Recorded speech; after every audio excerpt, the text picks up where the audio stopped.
Welcome everyone to the ninth edition, I think it is, of Spill the Alpha. We have Jim Talbot here, the favorite cat in CT.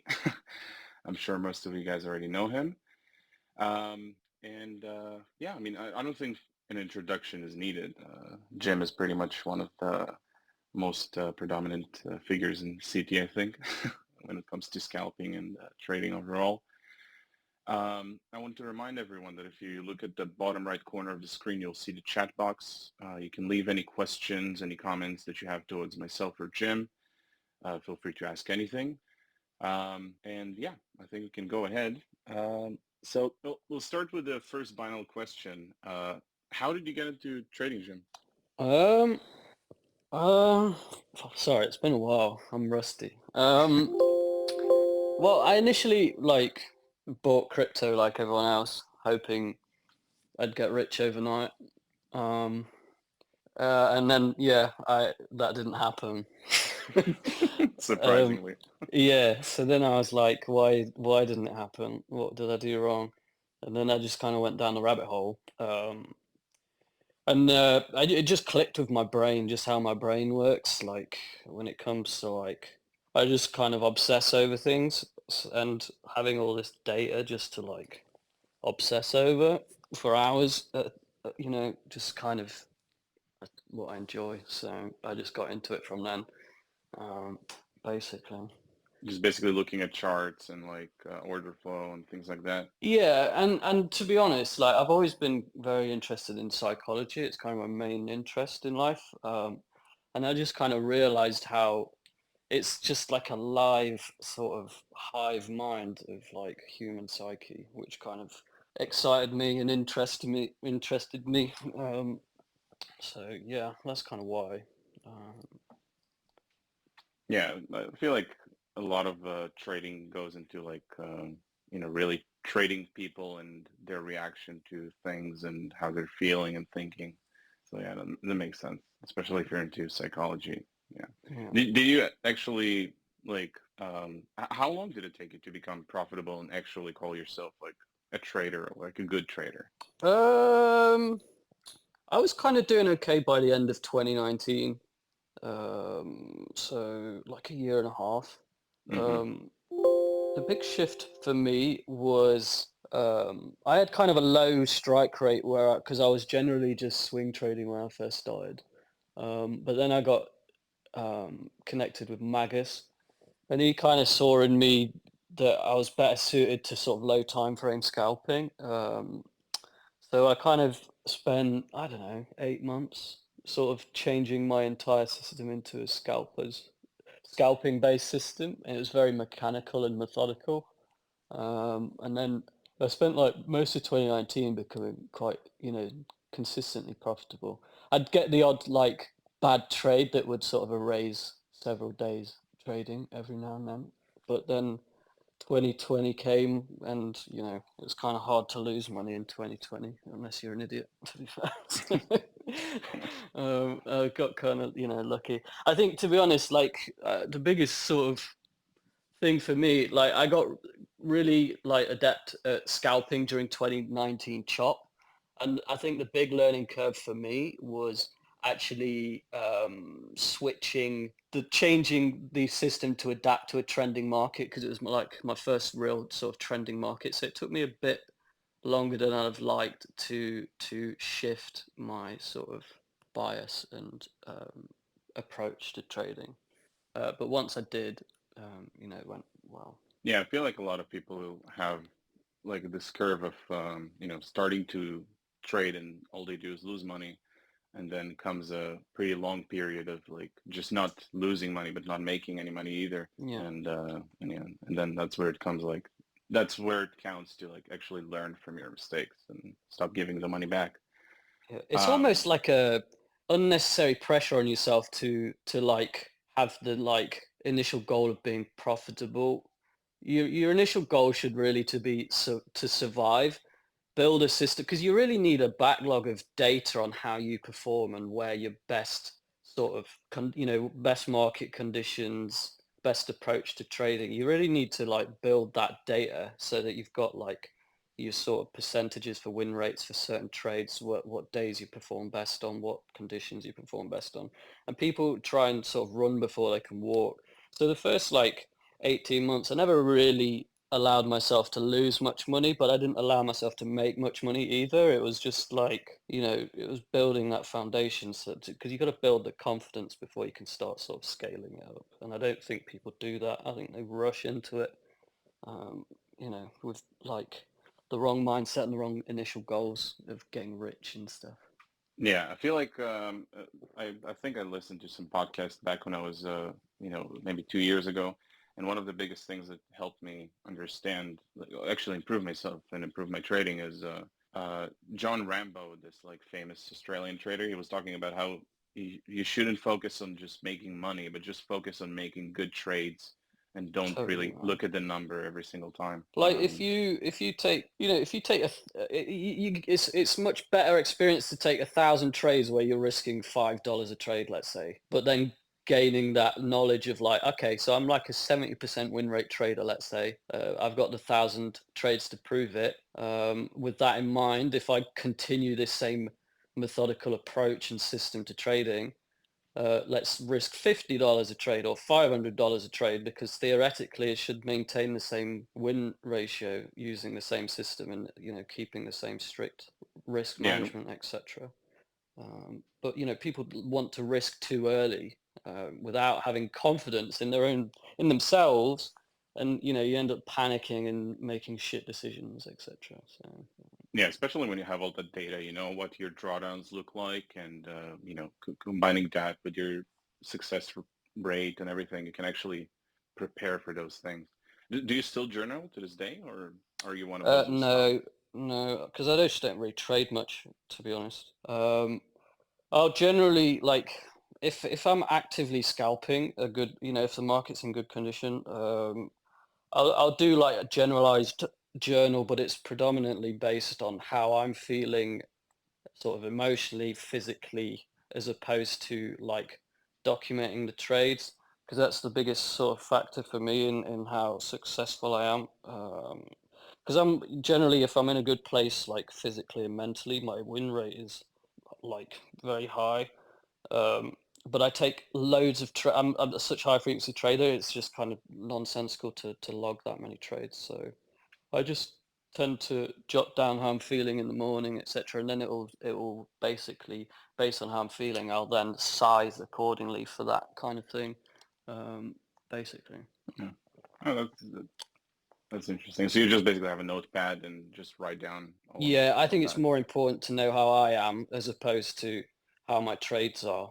Um, you know, I think people dwell on trades too much. I couldn't even tell you what my last trade was. I just don't know. Like, I don't think it's important. I hear people always asking like, what's your best trade? What's your worst trade? I couldn't tell you because I just can't fucking remember. It doesn't matter.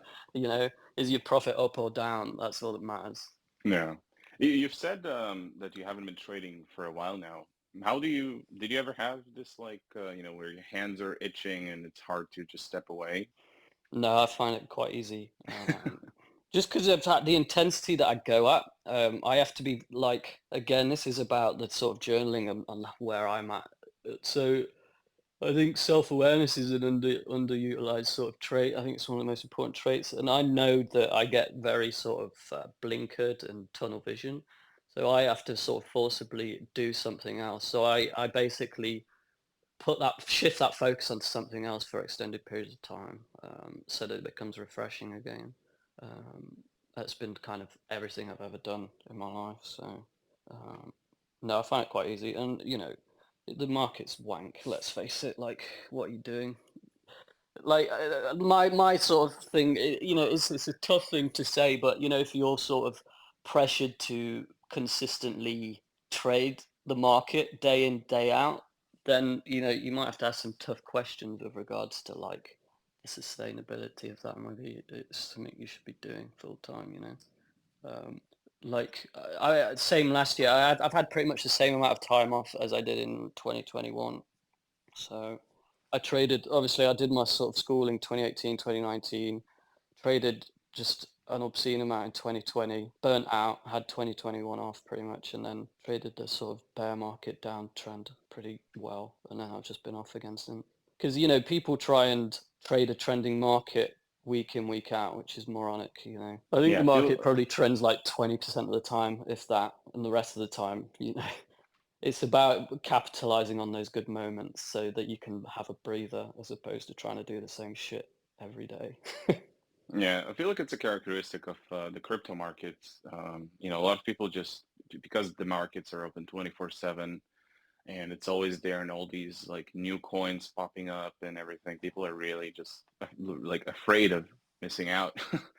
But at the end of the day, like most of the time, you're not really gonna miss out on much. Nope. I Yeah. think that's one of the hardest parts of trading, and it's the part that I still find difficult because it is so difficult, is determining the environment you're in. And it's not only determining the environment that you're in, it's trusting it, um, and not feeling like feeling as though you're going to miss that shift, you know. I think I think once you get more experience in the market, you realize that um, there's no rush. There's no rush. You've got time once that shift occurs to reevaluate and set yourself up to capitalize on it.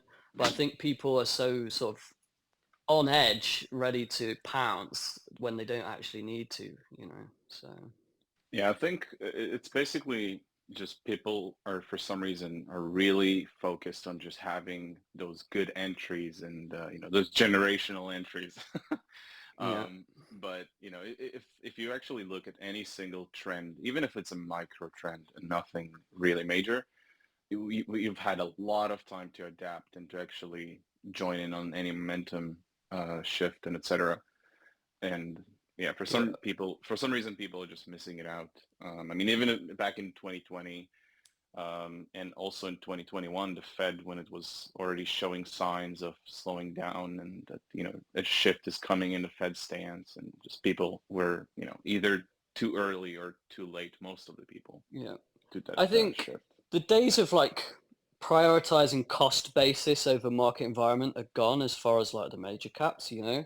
Like, does it matter if you're buying Bitcoin like 5, 10 grand cheaper than it is now, as opposed to just waiting for a sustained period of strength where you can ride it? I think the only sort of things that you want to be trying to front run with regards to cost basis is if you've got a strong thesis for what the next narrative and thing is. And that's where you want to take your sort of early punts. But as far as trying to get in at a good price on specific coins that are currently in circulation, I just kind of think it's nonsensical. You know, Yeah, I feel like it's probably because people are just oversizing and like over leveraged that, you know, the price actually matters a lot to them. exactly. People Um, want their 2020 moment where they can do a 50x one-time entry that they haven't. The problem is people don't want to actually work hard and manage their positions. They want one entry and they want to hopefully ride it long enough to where they can get out for generational wealth, which is, you know, what's that, like a less than 5% chance of that happening? yeah. Yeah, I feel people just forget that the chances of you know having, especially if you're trying to take some swing trade into some generational entry of a new trend forming and whatever, like you know banks starting to collapse because of bonds and whatever, like any narrative that you bring up, it's just you know it's just really funny to see those theories of people Hard work will always charting Bitcoin. outperform. Hard work will always outperform at the end of the day. So, and if you put in the work now and get adept at like trading a system, etc., then actually you increase your potential for luck in those instances because you have the knowledge and the experience to actually capitalize on those moments when they come because you're just better positioned to make good decisions based on the experience you've built. So, you know. Yeah, I mean that's what bear markets are good for, or like not even bear markets, just periods of sustained low volatility are good for. It's just good to just sit down, deal with something else. Because again, if a time like 2020, 21 comes, you really want to focus on actually doing what you're supposed to do, which is trading. Yeah. But yeah, for some reason, people are just rushing. What do you think were the biggest struggles and the challenges that you've had to pass to actually, you know, have that shift from a break-even trader to a successful trader, a profitable one? Sure.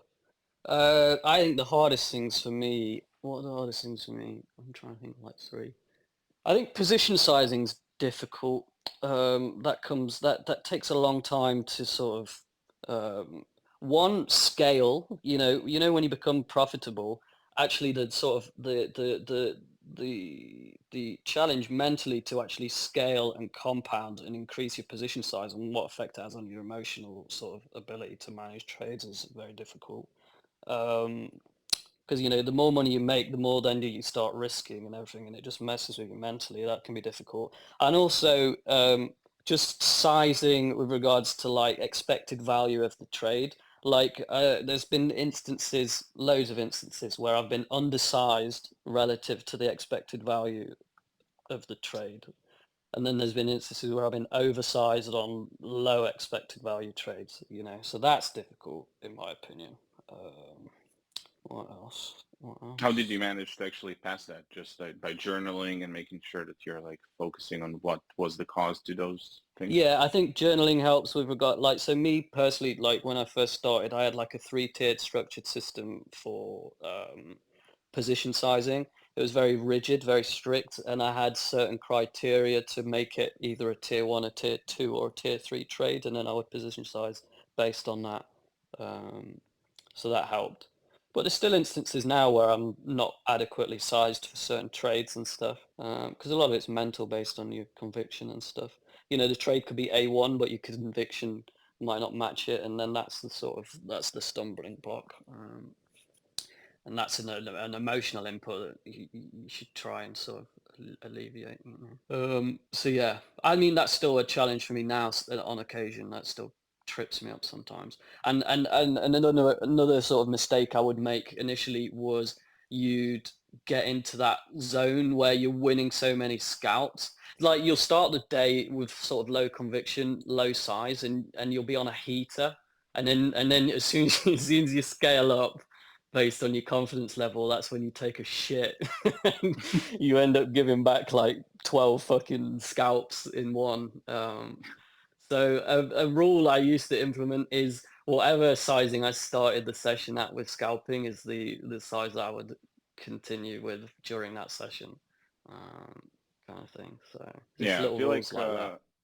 a lot of people say that like if you've had a bad trading session or like, a couple of big losses, just step away and, because it does affect you emotionally. I don't think you should But step away. I think you should size down and keep trading through it. mm, Otherwise, you're going to take that into your next session, that low confidence. So let's say you're risking 500 a trade, you lose three in a row, you're down 1500, your confidence screwed, and you want to go cry and step away. Just reduce your risk down to $10 a trade and just keep fucking trading until you fix it. Like, yeah, just keep this is the clicking. yeah, just keep, even if you keep eating a bag of dicks for the rest of the session, like you'll figure something out, because there's a reason you're losing those trades.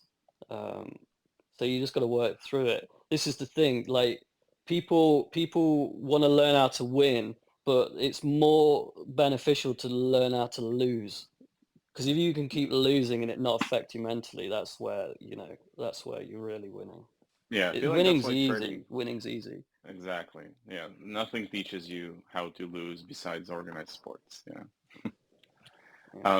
Do you think there's the same effect about having really good days? Like, let's say a few really like killer trades that went way above your target and you carried them. Do you think it's also can have a negative effect on the person's mentality? It can. I think again, this is you got to have the self-awareness to know when. So I would have period. So my what I used to do, like when I was on a heater, scalping in one direction, um, if I lost three in a row, I would stay at my screen and watch price develop, and I would watch it for like an hour or two before taking more trades. Because generally, if I was on it, especially like because I generally like scalping trending markets, my strongest conditions are early trend shift as opposed to mid or late trend. And usually my three losses would come when that trend is broken and it shifts, and I'm still trying to trade in that direction. So my rule would be like 3 losses, step away, watch price develop, and then reevaluate and start again, kind of thing. So again, it's all about self-awareness. So you've got to have these like strict rules in place, in my opinion, to just to give yourself the time to step back and evaluate. What's changed, why isn't it working, that kind of thing. Yeah, so I think we also spoke about it in one of the previous spaces, how you really do need to journal, at least at the early stages, to learn what kind of trader you are, what you're good at, what you're bad at, what can you improve, what you should like eliminate. And yeah, that's pretty much the only way Yeah. to know The those thing, things. Yeah. if I think if I were to tell people how to journal, you know, um, the optimum place to be emotionally with trading is right in between depression and cockiness, over arrogance. That's the fight of like you're either on your arse or you're at the top of the mountain. And as long as you can be aware of your triggers for when those emotions come to sort of kick you up the arse, you want to try and, recalibrate back to that sort of mean. It's like the bell curve mean, I guess. Um, Yeah. Well, you're arguably one of the best low time frame scalpers on CT, both from knowing you personally, and it's something that a lot of people who know you much better have said about you. What do you think actually helped you to achieve that? Was it just your ability to obsess over things and just all this like hyper-focused screen time and studies, or do you think you have some traits that actually helped you with that? Um, I think really analyzing my losses and why I took the losses helped me realize that how to capitalize basically, because most of my losses were based on doing the same things that everyone else was doing. And the big shift for me was shifting from my mindset to um, being a market maker. I'm not a market maker, but um, how do you offload positioning where there's a lot of liquidity? That was the big shift for me. And when it's a high participation market, that's all I do. It's about trading reactionary levels. Like, you get to a point where you watch price develop so much, you know where people put their stop losses. And it's either people putting stop losses or it's algos putting stop losses at the previous low or the previous high, etc. And you just get you once you've done it enough, you know sort of roughly the kind of size of liquidity in these little zones, and like if a market maker is absorbing that pressure, the likelihood is it's going to spring back in order for them to offload those positions back to the market. um, so again, it's just screen time, and that was a big shift for me, was approaching it as a maker as opposed to a taker, um, basically. Yeah, Um, basically looking at it from the psychological side of the market makers. yeah, and that's where my losses helped me because I used to be wrong at the same levels that I'm now entering trades. So I've got that experience of knowing when noobs put their stop loss levels and stuff because I used to be that noob. So I see. And do you think that, I mean, do you think that order flow is something that is necessary to achieve those things? Like, how strong do you think following order flow affects your trading? Or do you I think don't. like, Honestly, I look at it. I look at it to give. I use order flow in order to determine high time frame levels and determine market environment. I don't use it to execute particularly. I just look for inefficiencies because the market gravitates towards inefficiencies. Generally, the best like if I'm trading the right market environment, I don't need any tools. I'll just trade a naked chart with RSI. That's all I need. Maybe an EMA just to be able to spot those low time frame inflection points where the market will revert. But yeah, for me, as long as you can determine when it's a high participation period in the market, I don't think tools benefit you whatsoever. yeah, because basically the higher participation is, the more people offside are, and the more people are doing like just dumb things in the order Yeah, book. if there's more people doing the same thing, then there's more conviction and there's more strength and power in the move that you can then ride. Whereas if it's, some idiot T-wapping for fucking 20 hours, you can't back one person because it's only going to take one person to offside that guy, you know. So you really want to be, you really want to be following the herd when the herd is active for as long as possible. You know, Yeah. so Well, how long strength in did numbers, you know, you want to really capitalize on the strength in numbers. yeah, how long do you think it took you to actually find an edge? Um, Good question. Well, I'll add to this question. How would you suggest, or like, how does someone find an edge if they're new in the market and they're just, scrambling for a couple of months and still I don't trying to even know figure what everything out? edge is, man. I don't even know what edge is sometimes. I don't know. Like edge is time in the, edge is putting the hours in, like if you do thousands of hours doing the same thing day in, day out, that's your edge, it's just experience. I don't really, I have like, it's not really edge. I have certain trade periods where I'm basically taking advantage of the same setup over and over again that presents itself. But again, that just comes from observing for that like an obsessive amount of time. That's true edge. Um, Yes, just being at the screen time, being able to notice things. yeah, like for me, my edge came when like I built a really rigid, strict system that I followed for a long time, to the point of where it's like if you do aim maps on CS to improve your aim, you're eventually going to hit more headshots. Yeah. And then Yeah. it becomes second nature. You start pre-aiming corners, you kind of intuitively know what angles people are going to be holding. And it's the same with trading. If you build a really structured, rigid system, eventually it starts to make sense. And then your discretion can start to come through, and you can trust your gut more because you've kind of subconsciously seen it all happen before. You know. Yeah, I love the CS analogies lately.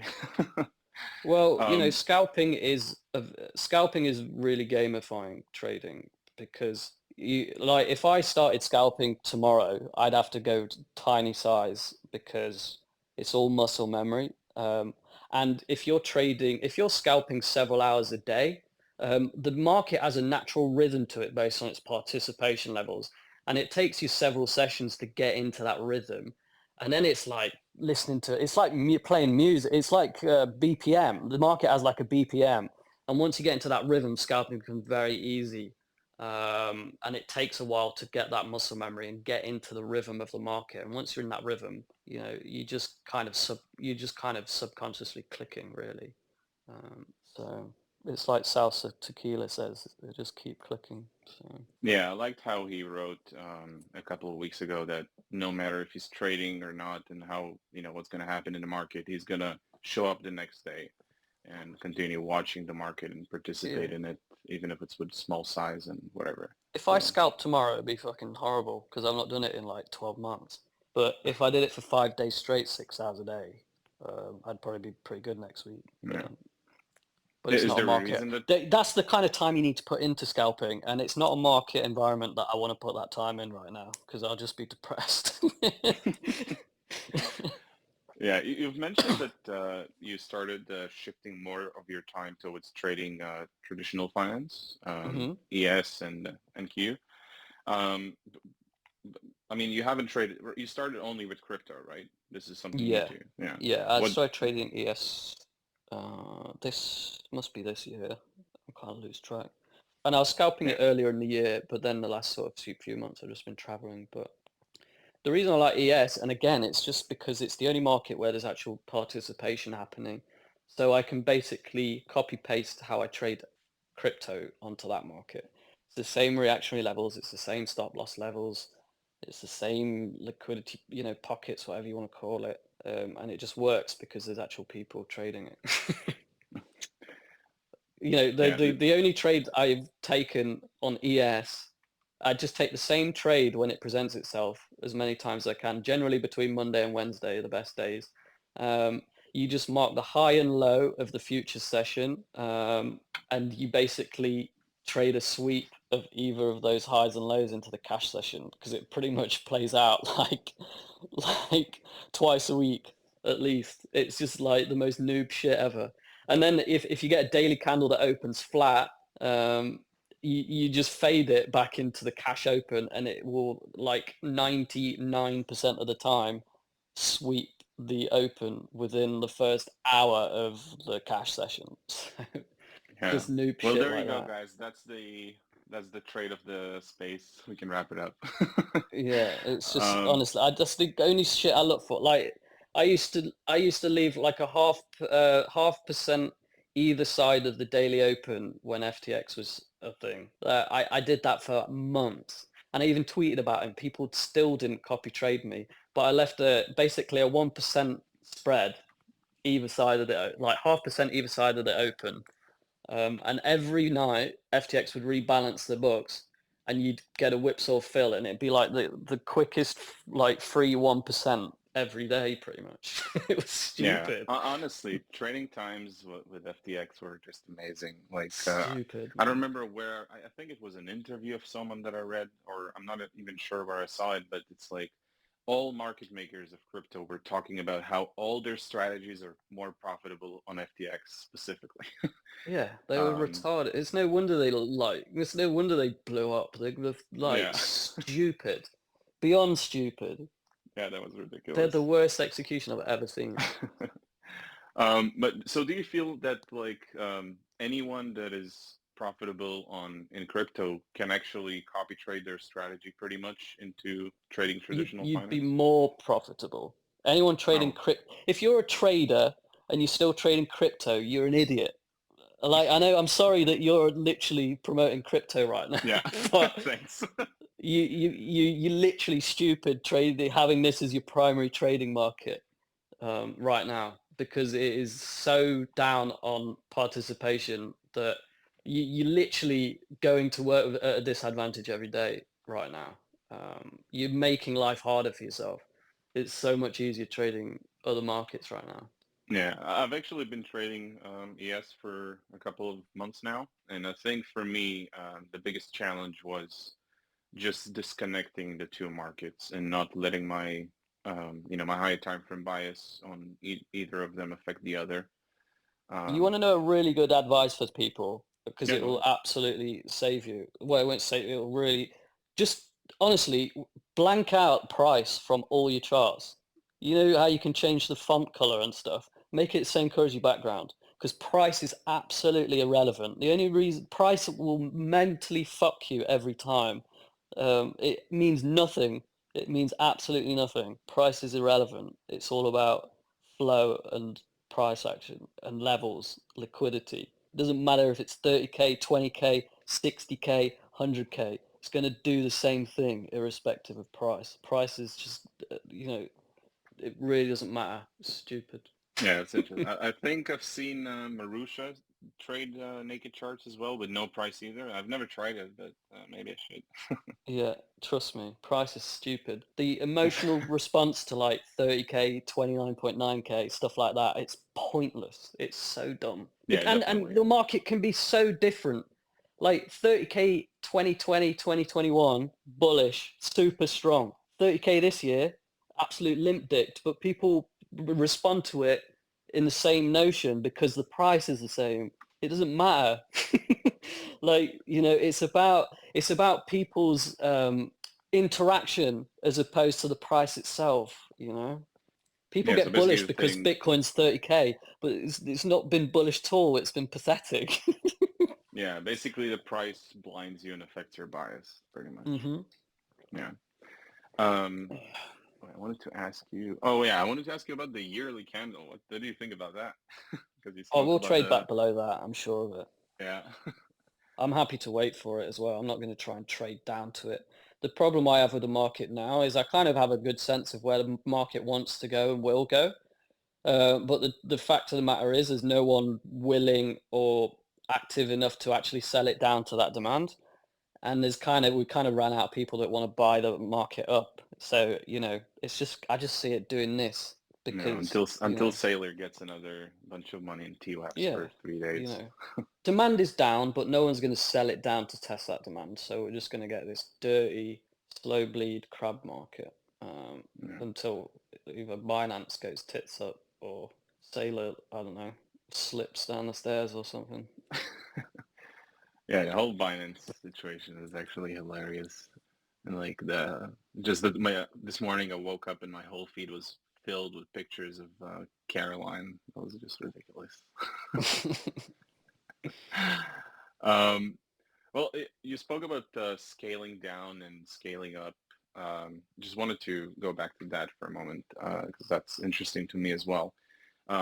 Basically, you said that you're basically changing your scale of the size depending on how your journal is looking on how you feel, how what setups you're getting, and etc. Can you just like tell us a little bit more about how you're actually managing the whole scaling of the size in the Yeah, trading aspect? I mean, it's a lot more discretionary now. I'm just mainly more discretionary now in general. But let's say I have three indicators. Okay, let's say I have the EMA, the RSI. Let's say two. EMA, RSI, and then let's say horizontal support resistance levels. Okay, so the way I used to structure it, I'd have a three-tiered system. Let's say I got an RSI div into the resistance level with the EMA, with it losing the EMA. That's like a plus full size position. Okay, if I got the div into the resistance without the EMA, that's like a tier 2. And let's say I got a div in no man's land, not like at my sort of technical resistance level. That's like a tier 3 trade. Okay, so that's the smallest size. That's how I would do it. So it's about determining your criteria basically and being strict with it. Yeah, just basically finding rules to actually execute trades and then understanding what is the Yeah. likelihood of that actually but working. but nowadays, because I'm more discretionary, my take now is the more inefficient a move, because I'm generally a fader. I like fading price action, especially in this kind of environment where it's non-trending. So if it's a non-trending environment, I'll generally fade, and the more inefficient the move, the larger the position size I'll take. And this is where this is what scares people, and this is where you really need the experience in the market, because inefficient price action scares people into undersizing, when actually, inefficiencies are the most highly probable expected outcome as far as fading. The more inefficient something is, the more likely it is to mean revert back down due to the low volume nature of the move. But that comes with experience. So if it's an efficient move, you actually want to be.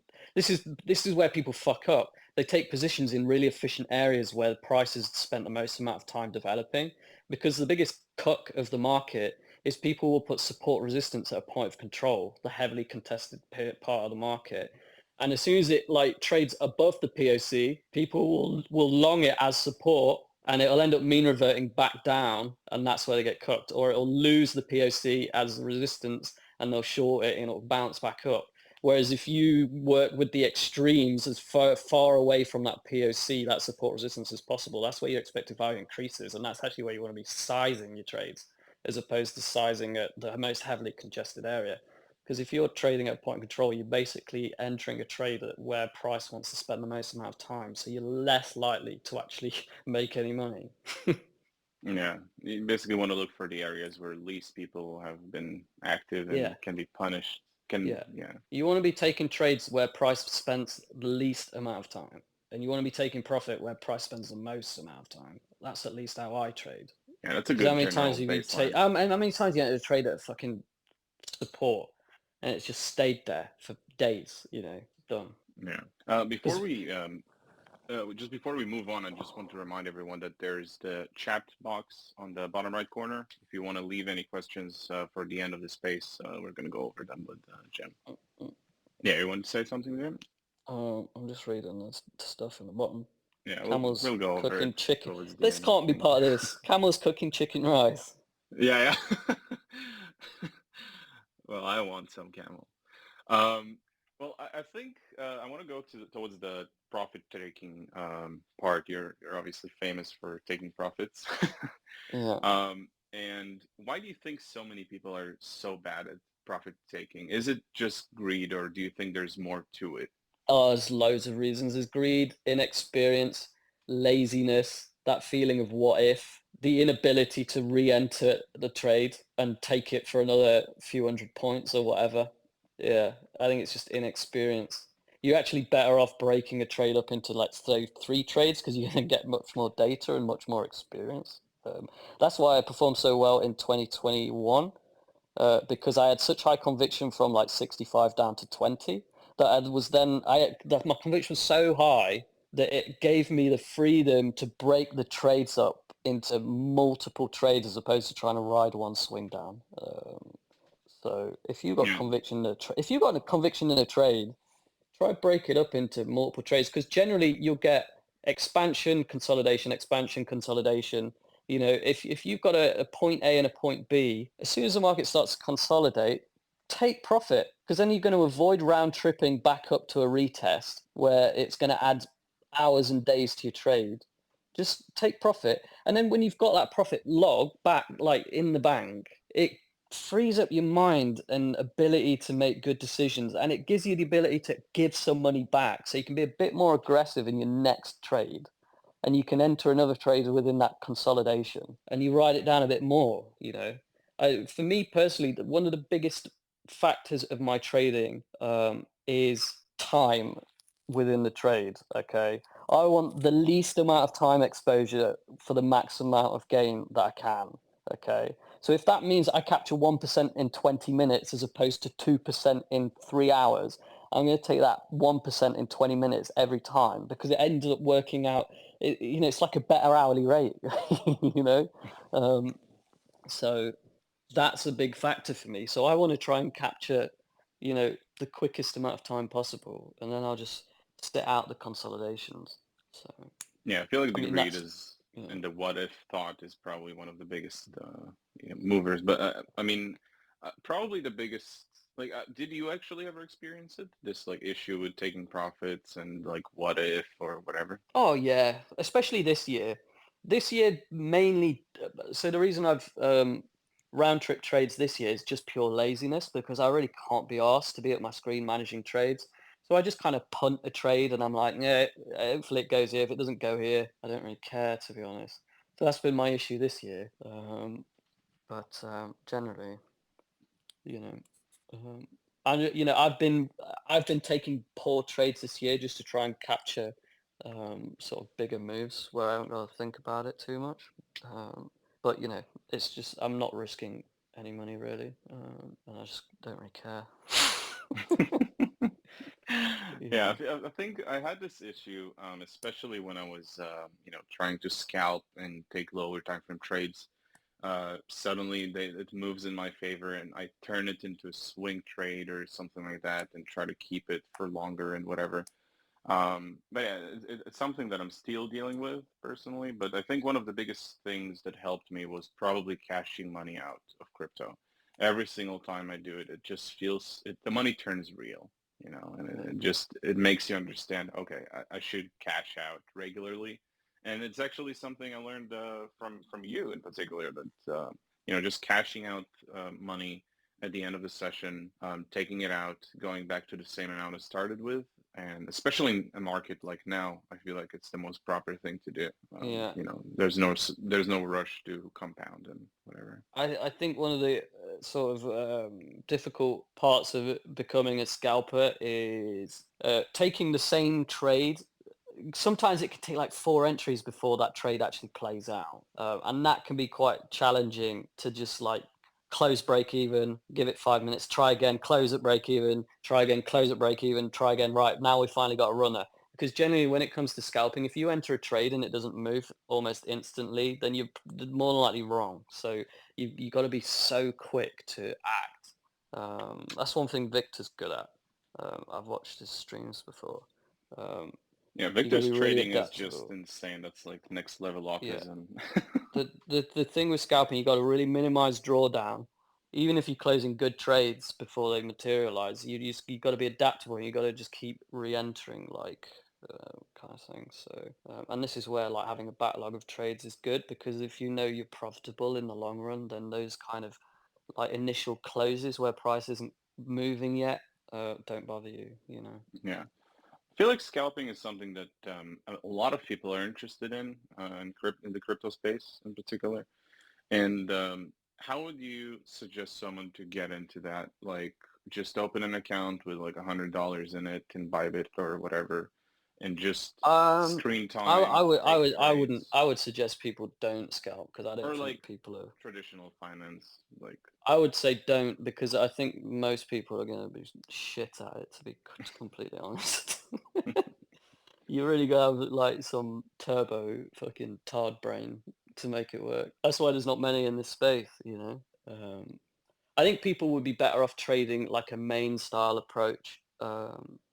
Simple support resistance, like defined risk, patience, good execution, that kind of style. But having a strict, um, strict system and being disciplined, that's where people fall short. I don't particularly think people should go and start turbo scalping because you really do have to be a special kind of insane person, to be honest.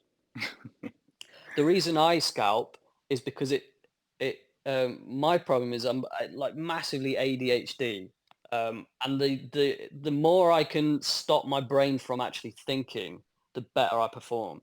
As soon as I have time to contemplate, I'll start thinking about fucking squirrels and like who would win between a lion and a crocodile, that kind of thing. Whereas if I can switch that part of my brain off and just be like completely tunnel vision, that's when I perform the best. yeah. Well, so far we've had pretty boring October. I want to switch up a little bit towards like talking about current prices. Do you have any like what's your view on the current markets and just generally about Q4? It's just gonna be more of the same garbage, I think. You know? Do you Um, think we stay in this I think range between the I think it's 30K I and don't 27, I don't even know. 26? I think it's important to just not even try and predict or try and like be sort of like waiting for it to trying to like determine when it's going to happen so you can sort of pounce. This is like what I was saying earlier. There's nothing currently to suggest any change in regime for me. There's nothing. So I'm quite happy to just wait for the regime change and hope that it's sustainable enough to where I can pick, take some money out of it when it comes. But trying to be preemptive and waiting around for it to happen as opposed to reacting to when it does happen is just going to torture you. It's going to torture you. No. So there's literally nothing. There's nothing to suggest any change whatsoever for me currently. So I'm quite happy just Continue not vacationing. exactly. Yeah, I keep seeing a couple of accounts talking about bull market and whatever, like what's going to happen with the Feds and what will be the solution to inflation and all the other macro stuff. And I feel like Good luck people to them. just don't, yeah, I feel like people just don't understand how huge, how insane really the whole financial situation during COVID was. Like especially with everyone, Pentoshi made a great post about it today, how like everyone were locked at home with money from the government and the only thing they could do is gamble. So, and crypto is obviously the fastest way to gamble your money away. Yeah, but Um, there was such a micro sort of blip as far as like VC money and stuff was the real sort of, yeah, cheap you money know, basically. yeah. You just got to throw it at anything that, throw it at the dartboard kind of thing. Yeah. It's Um, gonna be. I think it's gonna be a long time before we get a regime change again to where that's like, I think, and this is what I mean. People trying to predict when that's gonna happen. You're just gonna like burn yourself out. Just wait. Just fucking wait. Wait to act as opposed to, trying to preemptively predict when it's gonna happen. Unless you're doing it just for clout, then good luck to you. yeah. I'll forget the 28 times you were wrong when you retweet the one time you're right. Yeah. Well, in the last couple of months, we've had all this, DWF or whatever their name is, saga with all the altcoins manipulation on Binance, I supposedly don't even manipulation in Minecraft. I don't So even yeah, a know lot of what people, that's about. yeah, basically, like I don't know if you've seen, but a lot of small cap coins were starting to get a lot of volatility and things like that. Did you actually trade any altcoins this year? No. You basically just stick to majors, yeah. Yeah, I got no interest in that shit, to be honest. Any reason behind it, or you just like majors Because is it's enough just for you? for gamblers. It's just pointless. I'm just not interested. I'm just not Yeah, interested. It's just, good luck. Good luck to people that make money in that stuff. yeah. I think Uh, it's pretty predatory. Trying to make a living doing that kind of thing is just, it's kind of insane.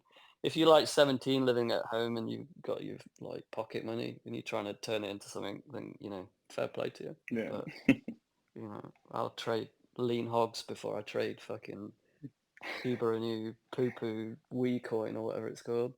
Yeah. It's funny every time when I see you and Silico talking about all the like futures like lean hog and orange juice, and then like I look up the charts, they're just insane. Like it's Oh, we've been crazy memeing it how for 2 well. years. Yeah. It's been parabolic for 2 years. People think we're just shit posting, but it's funny. Yeah, it's just ridiculous. Well, we can take a look at the comment section and see if we have any questions. We have Riz asking, can you give me tips on how to meow correctly? No, no. You gotta pay me to meow on a spaces, I'm afraid. That's reserved for very Yeah, special people. I think people are preferring to pay you to fart. Um, I think I'm when getting is to the age now where people are paying me to not fart, sadly. Yeah, now you have the gym mark, so the farts are much worse as well. Yeah, it's the only Um, volatility of my life. we have Taz asking, when is a trade invalidated? Aside from stops, what makes you manually close out a trade at a loss? It depends on the style of trade. If it's scalp, it's generally just muted reaction at my entry. So it's time invalidation generally when I'm scalping. Time invalidation when I'm scalping and sort of losing a level, and again muted response on a sort of higher time frame trade. Yeah, So yeah, and it's a case that I think that the important thing is if you get invalidated and then get revalidated, I think it's really hard and it's an ego thing. You know, when you get validated initially, but then sort of circumstances change. Having the ability to just have a go again, is quite, it's important to try, I think. So, but yeah, it's generally time based for me, which is why it's not a good market environment for me currently, it's so because slow. it's so slow. Yeah. Yeah. So Yeah, I'll add to his question. Do you have any, like, do you use hard stops or is it everything like manual, nah, soft manual, stops kind of? Yeah. Do you manual. think people should avoid using hard stop losses? I think if you're swing trading, hard stops are quite good. But if you're getting stopped out a lot, then you need to journal that and sort of figure out that your stop loss placement's generally bad.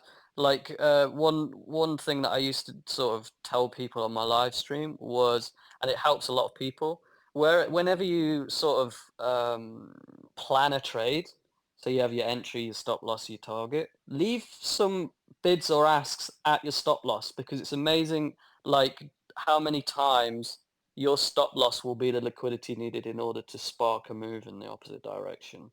So, like, wherever your theoretical stop loss is, actually try and enter your trade on there, because it's generally where you'll get the most reaction. Because generally, most people will put the stop loss in the same place as everyone else. Yeah, I And feel like that's helped so many people, honestly. Like, it's amazing how many times, um, you know. basically stopped at the bottom. Yeah, be the sweeper, not the swooped. Yeah. Yeah, Cred, I think it was Cred who spoke about it in his trade management video, talking about how basically when you're journaling properly, you can actually look at your stops and see what happened after you got stopped. And if you start seeing that pretty often after you get stopped, price reverses and goes somewhere, that's it means that you're doing something wrong and you should change it up. Yeah. I think stop losses, like generally, if you assume stop losses are for noobs, there's a real edge and alpha in that to sort of capitalize on. Most people put stop losses in really obvious invalidation places, and it's generally where the market will actually react. So just keep that in mind. Yeah. How We many have times have you been stopped out and the market's gone, and you're like, "Fuck's sake!" That used to happen to me when I first started, and it took me a while to realize why that was happening. Yeah. You just basically looked at your journal and like your logs and Yeah, it's everything. always the same. It's like I'm going to enter here and I'm going to put my stop loss at the previous low, because if it breaks that low, it means I'm wrong and the market's going lower. But it's like, no, Yeah. actually, that's where everyone's stop loss is, and it's where the big boys are going to fill and leave you behind. Yeah. We have OX Lamps asking, what's your handicap these days? Autism, I'd say. No. Um, Yeah, I'm not doing too great. I'd say I've not got an official handicap currently because I've not put any scorecards in, but I'm shooting like 80s, 82, 84. I was shooting consistently under 80, but I've been kind of shit recently. I Been actually have bad. no idea what that means. I'm not even. I never played golf. It's okay. Yeah, nice. The problem with golf is, well, it's like anything. You can always be better. Yeah, I'll tell that to myself tonight. Yeah. Has Jim asked Cafe Girl out yet? No, I don't go to that cafe anymore. That's it. I'm pretty sure she was in a relationship with the owner as well, so I didn't want to get like spat in my salmon cream cheese bagel, you Yeah. know. Oh yeah, we need more cafe reviews, I think. We need to get back on that. Yeah, I need to find some new cafes.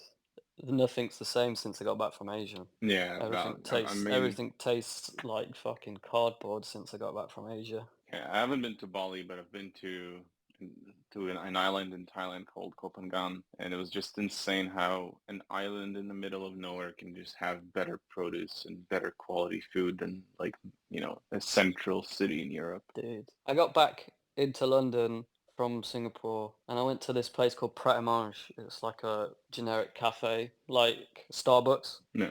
And I got an oat latte and it tasted like fucking milk, man. I couldn't even taste the coffee in it. And I was like, great, I'm back. And then I walked to the train and there's this like Rasta guy preaching religion to this autistic looking guy who was on the phone to the authorities. And I was like, I'm so back. Yeah. Um, we have power shifting asking your gym where to start studying from. What materials did you use? Did you use Bunker None. or none? The Okay. 1 minute chart is the only university you need. If you watch something long enough, it will make sense to you, is my theory.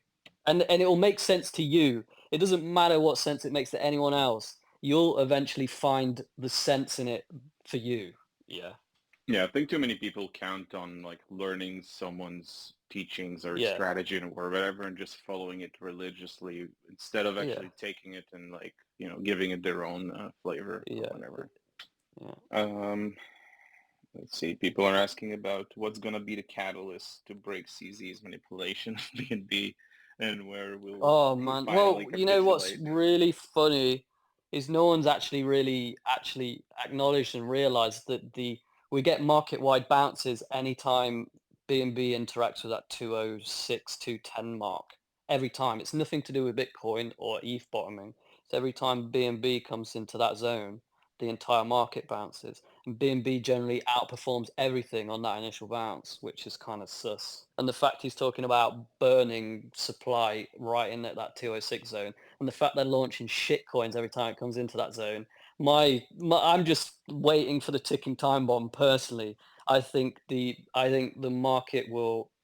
I think once BNB loses that level, we'll then get some follow through across the market because there's clearly a reason. Because I generally think anyone retail or otherwise doesn't even hold BNB anymore. I'm pretty sure Binance is the only holder of that coin, and they can't generate any interest. And it's just it's like an inevitable, it's just an inevitability about it. It was like FTT at $22. Yeah. It was inevitable, and it will happen. And I'm just, and that's what I mean about reacting because it's almost guaranteed to happen, and there's almost guaranteed volatility. So instead of trying to predict when it's going to happen, just wait for it to happen and pick up the pieces. Yeah. It's actually funny how similar the whole situation is to the last couple of months of FTX with like the way CZ is tweeting and like all this Cringe. talk about burns and whatever. Yeah, Yeah, scarily similar. yeah. Well, we have a question asking if you're stopping out manually, then what is the criteria? Any news event or large lab can quickly put you far more underwater than your risk tolerance. Well, I guess he's just talking about like how do you manage the whole stopping out manually, where that can be a really big move against you, or are you just accepting the fact that basically something can happen and you'll be a little bit more underwater than you expected? Well, generally, like again, when when it comes to scalping, when you're, dialed into the market after sort of building that muscle memory, it's very rare that you're susceptible to that kind of volatility. You're just so quick. You become so quick. You executing you're literally executing hundreds of times in a space of like a few hours. So um, it's not really a factor. It's not really. I can't really answer it because I don't really know, to be honest. Um, I guess the like probably just not being crazily oversized and just knowing that you're with hand on the trigger and like just ready for it, right? yeah. Again with the muscle memory thing, it's amazing how quick and efficient you get at being able to get out of a position. Victor will know, Marusha will know, Hanzo will know as well, probably. Um, you just kind of, it becomes intuitive almost, when you're in a good space in the market. So Yeah, again, you just got to build. Once you build, that's what I mean. You got to build. You got to have a real structured system with regards to risk management until the market makes sense. So be rigid with your risk management until you don't have to ask that question, I think. yeah. I feel like also a lot of it comes back to really just getting good, just really putting in the hours and really getting in rhythm, like you said, with the market. And most of the time you can actually tell before Yeah, before you'll get I'll that go back big to move. I'll go back to CS:GO as an analogy. You're not going to be global elite playing one game a week with your mates. Yeah. It's going to take hours of deathmatch. Yeah, there's like this. So There's this. It's from a book I think that I read. Or, I don't even remember. But once you have 10,000 hours doing something, you'll really know it all around and actually yeah, know it good. So yeah, screen time and just yeah, practice, and not just. I feel like not definitely. just screen time because a lot of people say screen time, but also just the practice of actually clicking and like risking Clicking. money and Exactly. And taking bad trades to learn from them almost. Even if risking $1, just been like, what happens if I do something here? And then you journal it and you be like, oh, I won't do that again. That was stupid. I need that. Me personally, I need that feedback in order to learn from it, as opposed to it being hypothetical. yeah. I So mean, that's what you learn from the mistakes, the bad things. yeah. And me personally, I'm so tight. I hate if I lose $1. So I'll definitely, I hate losing any amount of money. So having money on the line is really important. He's just like me for real. Um, all right, we have Usimo asking, are you trading derivatives from the UK? What sex are you using currently? Or um, any tips? well, to be honest, I barely trade crypto, Yeah, to just be trade honest. TradFi. Yeah. I've been trying out Woo actually, but I can't really actively trade there until I have terminal because I like using terminal. So I still do some on Bybit just because I can use the terminals tools. Yeah. So, We have um, Pixel asking, how many cat pics and memes do you actually do you have you? I guess I'd probably say 40,000, fifty Oh my thousand. God. I've got like 9,000 just on my phone, and then I've got like 10 folders on my PC. So God knows, there's so many. Yeah, that's wild. Yeah, I remember you spoke about how you don't even categorize them. You just have like memory, autism memory. Yeah, I know where every meme is. I can't find my fucking socks in the morning, but if you need a contextualized meme within 30 seconds of someone posting, I'm your guy. Yeah. We have Morph saying Jim will meow for me. Trust me. Not no chance. No chance. There's no way I'm simping on a fucking live recorded space. Oh God, Morph in our voice notes. All right. Well, I think that's pretty much it. Let me see. Well, yeah, that's pretty much it. I don't really have anything else to add. Is there anything else you want to add about, any tips for people, whatever, something encouraging, something crushing? Um, to be honest, I think get your life in check before you get your trading in check because that really turboed my sort of ability to trade. If you're eating well, sleeping well, feeling good, active, good relationships with, that kind of thing, that's going to transpire to your trading. And then just put in the screen time, watch the low time frames develop, because it's much easier to predict low time frames than it is high time frames, ironically. People don't realize that. So yeah, get your life in order, put in the time, and put money on the line and take loads of trades, because the more trades you take, the more you're going to learn. But yeah, I think from a fundamental standpoint, like, your health and everything is actually paramount. Because if you're unhealthy, bad sleep schedule, bad exercise schedule, depressed, it's gonna, it's basically that's gonna be your trading. That's gonna be your trading. So Yeah, people forget that your physical health will directly affect your mental health, and I mean that's like most of what comes to good trading. yeah, it's all about discipline. If you're disciplined in life, you'll be disciplined at trading. If you're undisciplined, you're just gonna mirror yourself through your trades. It's just an extension of yourself and how you're feeling, really. So that's like the market. That's what I was saying at the start. It's like the market is just a hive mind, basically. Um, it's all people making decisions based on where they're at personally, etc. So Yeah, that's a good note to end on. Well, thanks a lot, Jim. This was really fantastic as always. I'm going to also make notes of this episode later on, and we'll share them probably in a couple of days, tomorrow even maybe. So stay tuned for that. I mean, if you're not following Jim, you're not gonna make it. So go give him a follow. don't follow me. It's a waste of If time. you want memes and like cat memes, then follow Yeah. him. If you want completely unrelatable garbage on your feed, go for it. Yeah. We also have Victor joining us just now. Well, that's pretty much Yo, it. how's it going? I managed to catch the tail end of that. Did Jim actually say anything worthwhile? No. Yeah, that's kind of what I expected. Thanks for hopping on, Jim. I love you You so too, so man. much. I miss you, and I hope Well, we'll see each other soon. yeah, we'll have a Thanks soju again thanks for session. jumping on. I'll let Delta wrap up. I'm sorry I couldn't be here early. I was actually gunning through the security checkpoint trying to make the spaces, but they caught me with like two different laptops and had to ask me 20 different questions. So here we are. Cool. All right. Well, as I said, we'll have the full notes soon, so give IDEX account a follow to catch up with that. And we have Reese here to announce a little competition that we have with IDEX. Hello, hello. Hey, Yeah, thank Reese. you, everyone. This has been a great space, as honestly. Appreciate you coming on, Jim. Been awesome. Just have a final bit of alpha to spill for those who've stuck around until the end.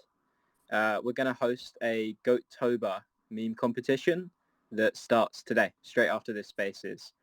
And submissions for this competition are pretty simple. All you need to do is post an original made meme featuring our little pal Horny on Twitter and use the hashtag Goattober. Then post a link to that tweet in the meme competition channel over in our Discord, where we have plenty of horny resources over there to help you make the memes. So make sure to go join our Discord. And the top 3 submissions will be splitting a prize pool of $1,000 in IDEX tokens, of course. And I look forward to seeing all of your submissions. And good luck. Back to you, Deta. I'll let you close us out. All right. Well, there you go. Yeah. So this space will be recorded. You'll be able to listen back to it if you want to hear again what we spoke about and take in all of Jim's tips. And like I said, the notes will be there later on. Well, that's pretty much it.